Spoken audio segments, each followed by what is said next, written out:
Okay, Mike Masato back with you here, CEO of Staff Driven Dental, Dental Road Warrior, for episode 16 in the series. Bit of a gray day, cold day. I hate doing these things wearing a jacket. I'm looking forward back to the summer already. But anyway, I wanted to give you a topic.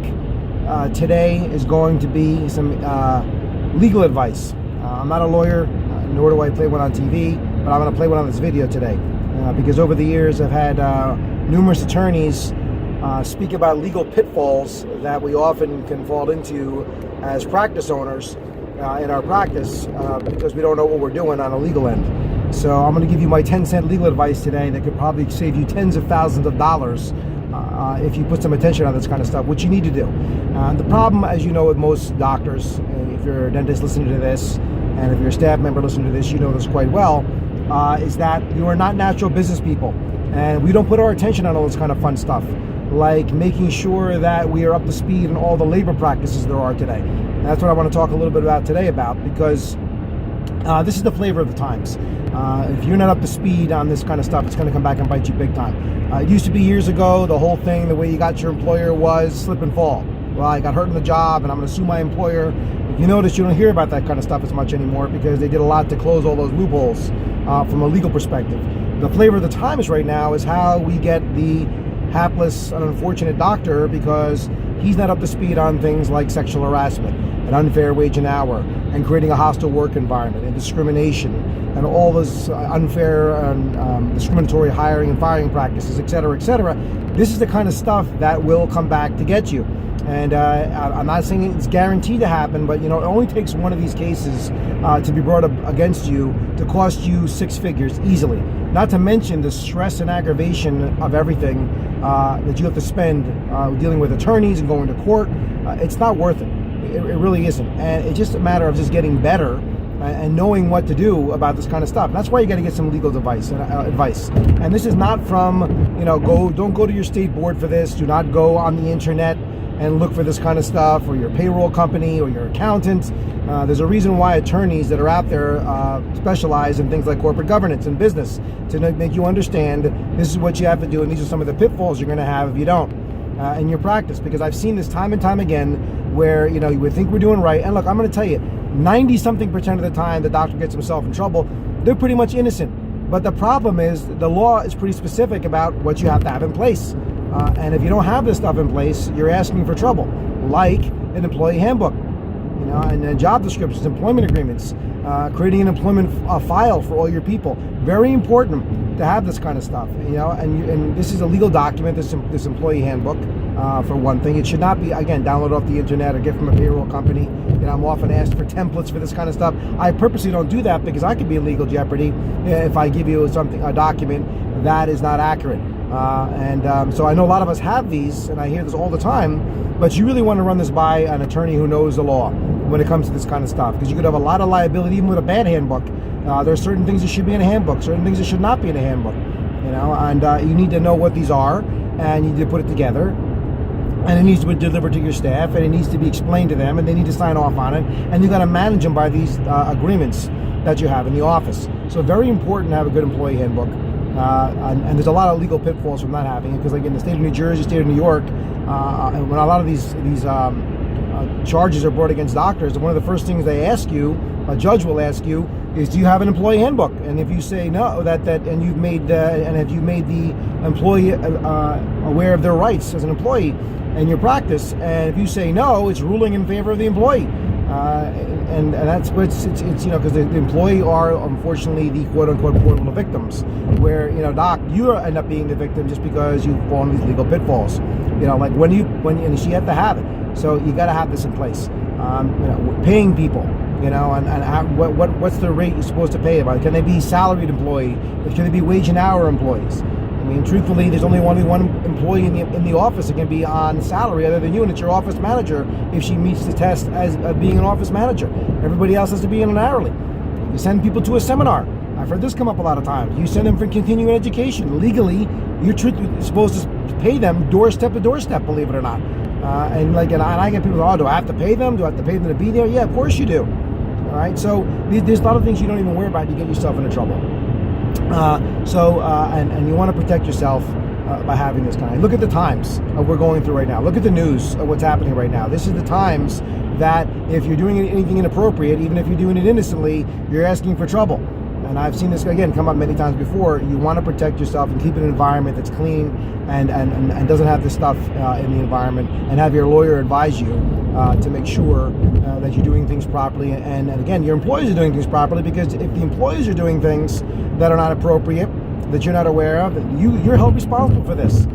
So if they're creating the harassment, or they're creating the uncomfortable environment, or they're doing things that are inappropriate as to what the law is concerned in terms of hiring practices and firing practices and managing employees, you're liable for this too. So you want to make sure this thing gets taken care of. And look, just the legal aspect is one thing.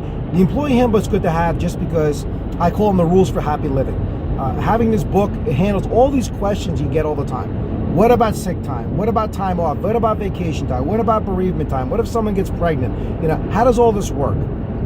Vacation time. What about reviews? Are we going to get reviews? And how does that all work? And raises, and et cetera, et cetera. The handbook keeps this thing fair and equitable for everybody to practice. It lays it out. It can't be arbitrarily decided upon from employee to employee, because that's when you get yourself in trouble, when it's not fair and equitable across the board. Like, you can't give benefits to some people, not to some people. You have to at least offer them to certain people, even if they don't want them. You have to offer them to everybody. So these are things, again, there's a lot to it. Again, I'm not a lawyer. You need to get advice from a lawyer. It's smart. This is a back of the house thing. I always talk about the front of the house and the back of the house. The front of the house is the day-to-day operations. Your scripting's important. Having great systems and policies in place is all great. But the back of the house pitfalls, like bad legal, bad accounting, bad bookkeeping, things like this is the kind of stuff that can come back later on and get you. You're on top of the world, and something like this happens, and you find out, oh boy, I'm in trouble now. It's really going to cost me a lot of money and my time and aggravation, because you didn't get this stuff taken care of. So really important that you spend some time looking and learning about and getting up to speed on this kind of stuff to protect yourself with your employees. And look, it happens. You might be saying, well, my employees love me, that this is never going to happen. Look, it may not. All right, but I've had doctors tell me this plenty of times. That my employee, but it only takes one. A relationship's good now, it goes sour for whatever reason. Next thing you know, you're in court because they know things about you or the practice, and they're using them against you. And I've had this happen. I had a doctor not too long ago. I had a hygienist who worked with him for many years, and they had a great relationship, and things started to go sour in the relationship. And she was upset about something, and for whatever reason, she decided not to keep proper records on certain patients on purpose. So he thought that the patients' records were being kept, and the charts are being filled out and hygiene the way they're supposed to. So when she left there, she made a complaint to the board and said, "Go look, he has no records for these." And she knew what patients to go right to look at the files. And sure enough, there was no records there, and he was brought up and in front of the board, lost his license for 3 months. How much money do you think that cost him by not having his license because she set him up? And these are the kind of things you have to be aware of in the practice. And again, it may never happen to you, but it only takes one time. You don't want to have it occur to you. Trust me, I've had too many bad things happen to good people that are out there. And one of the things you also want to have in this day and age, I talk about this many times, is employment practices liability insurance.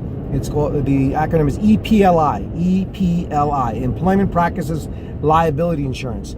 It's a must to operate. You're operating at risk without it, just like you have your malpractice insurance. You wouldn't operate without that. You don't want to operate without EPLI.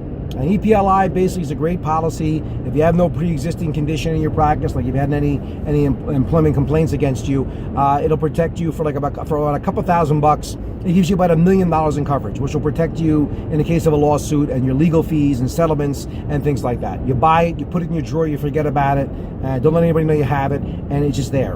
All right, and it's a good safety net to have this. Now, it doesn't mean it gives you free reign to go out there and be, harass everybody or create a hostile work environment or do discriminatory things because you got this insurance, but it is a good thing to protect you, and you should have it because you don't want that money and aggravation time coming out of your pocket, and this helps you defray those costs. God forbid if anything should happen in your practice where you have one of these things come up in the practice.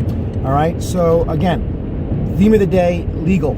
All right, again, not a lawyer. This is some advice There's a lot of reasons why. Again, I said to have this, like, too many to get into on a video, but you can see what I'm talking about.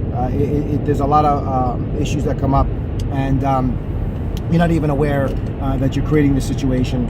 And again, I'm sorry, I wish I could give you more. If I have more time, I'll give you more specific examples of what I'm talking about. Maybe you guys can message me or post and say, hey, what are the other legal things you want to get? And I'll consult with the attorney that I use, and he can give me some more topics to talk about in the future. So I hope this video is helpful. If you're enjoying this series, and many of you are, please, again, share this series to other people. Spread the word. Again, I keep promising these surprising and shocking stories. I'll give you one. It's going to be a long video. I'll give you another surprising, shocking story. Right? You always got to make sure, that you take care of your employees, because you never know. I have a famous story of an assistant that I want to tell you about. Always treat your employees well. There was a doctor she worked for, and he didn't treat her very nice. Every morning he used to come in, and he was a big gym guy. And he would come in the morning and say, make my shake.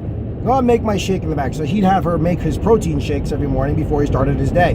And nothing usually, that's not a bad request, is the way he was saying it, but also the way he treated her in the practice over the course on a regular basis. So she got fed up with him one day, and she said, oh yeah, I'll make your shake. And she proceeded to spit in the shake and make it. Not after she had dipped the container to make the shake into the toilet to use toilet water to make his shake. So he was drinking toilet water shakes with spit in them, and he didn't even know it. Okay? So just let you know, you never know. Treat your employees well, because they can come back and it can really be a bad thing. And see manners, how important. I talked about manners in previous videos. All right? Have manners. You don't end up drinking toilet water. All right. So again, hope you enjoyed this episode, and I'll be back with episode 17 before you know it.